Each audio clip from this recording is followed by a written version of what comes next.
Hrad Šariš patrí k najrozsiahlejším stredovekým hradom na Slovensku. Jeho celková zastavaná plocha prevyšuje 2,7 hektára. Je postavený nad mestečkom Veľký Šariš asi 5 kilometrov od mesta Prešov. Archeologický prieskum dokázal osídlenie hradného vrchu už v neolite, v neskorej dobe kamennej a v mladšej dobe bronzovej.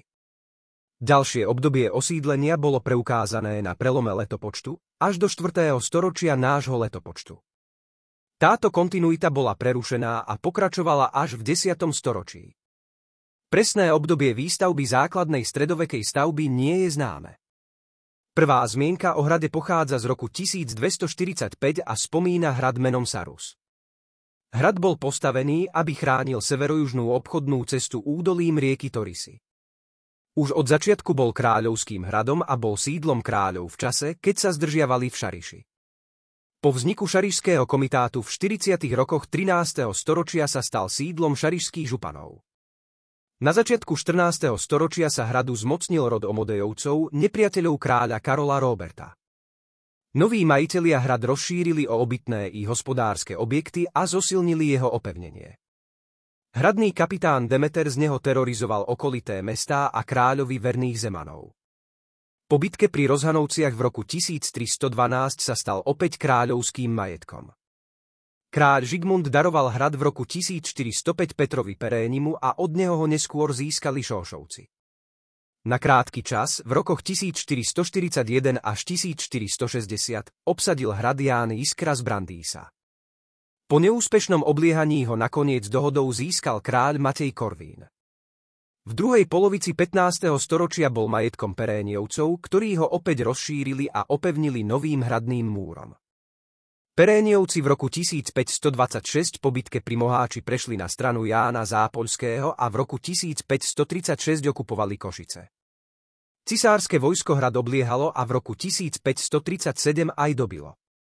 Obavy z nájazdov Turkov po bitke pri Moháči spôsobili posilnenie jeho obranného systému.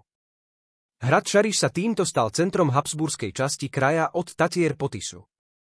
Habsburgovci ho prestavali na mohutnú vojenskú pevnosť s kasárenským štýlom života. Mal stálu posádku asi 200 pešiakov a značný arzenál. V roku 1642 sa hrad dostal do držby rodu Rákociovcov, ktorí obývali honosný kaštieľ v Podhradí. Táto mohutná pevnosť však nezasiahla do udalostí posledných protihabsburských povstaní. V roku 1660 vybuchol sklad pušného prachu a celý hrad značne poškodil. V nasledujúcich rokoch ho preto používali iba na ubytovanie vojska. Hrad v roku 1687 vyhorel a viac nebol obnovený. Posledný z Rákociovcov, sedmohradské knieža František II. Rákoci, známy bojovník za slobodu Uhorska, zomrel vo vyhnanstve v Turecku a hrad prešiel po ženskej línii do vlastníctva rodu Aspermont, neskôr ho vlastnili Širmajovci. Posledným vlastníkom hradu bol kráľovský komorník Gejza Puľský. V priebehu stáročí hrad prešiel viacerými stavebnými úpravami. Centrom hradu bola hranolová väža s rozmermi 13x13 metra a hrúbkou múrov 4,5 metra. Bola opevnená mohutným múrom a vchádzalo sa do nej bránou na severozápadnej strane. Je postavená z miestneho andezitového kameňa so spevnenými pieskovcovými nárožiami. Opevnenie hradu predstavuje 14 do hradbovej línie vstavaných bážd so strieľňami. Podobné hrady dal stavať kráľ Beloš IV. Z dôvodu zvýšenia obranyschopnosti krajiny počas vpádu Mongolov po celom Uhorskom kráľovstve. V dnešnej dobe je opevnenie hradu zachované, vrátane bášd. Plocha hradu už nie je zarastená divorastúcimi krovinami, vďaka dobrovoľníkom, ktorí sa starajú o areál hradu. Centrálna väža umožňuje veľmi dobrý výhľad na okolie od Vysokých Tatier, cez Levočské vrchy, Čergov a Slanské vrchy. Dobre sú viditeľné aj zrúcaniny ďalších stredovekých hradov Kapušany a Kamenica.